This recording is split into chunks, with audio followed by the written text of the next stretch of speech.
जिल्ह्यातील परांडा पोलीस स्थानकाच्या पोलिसांना गांजाची साठवणूक केल्याची गुप्त माहिती मिळाली होती। या माहितीवरून कारवाई करून आरोपी व्यक्तीच्या घरी छापा टाकण्यात आला। या छाप्यात तब्बल 85 किलो गांजा मिळून आला।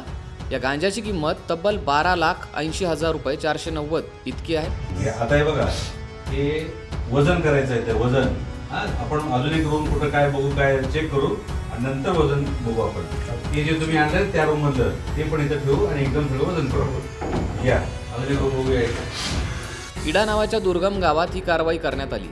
हे गाव परांड्यापासून सुमारे 25 किलोमीटर दूर दुर्गम भागात येते।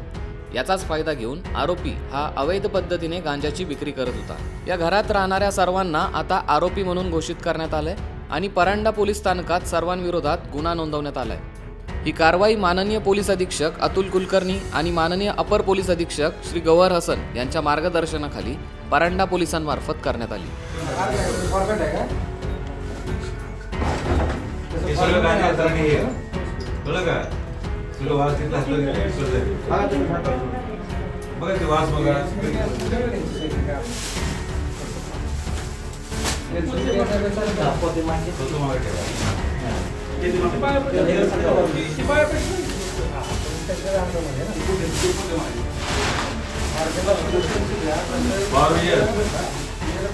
कराटे आले नाव वगैरे डिटेल घ्या तुमचं, कुठलं ग्रामपंचायतीत कराटे, ग्राम गावाचे कराटे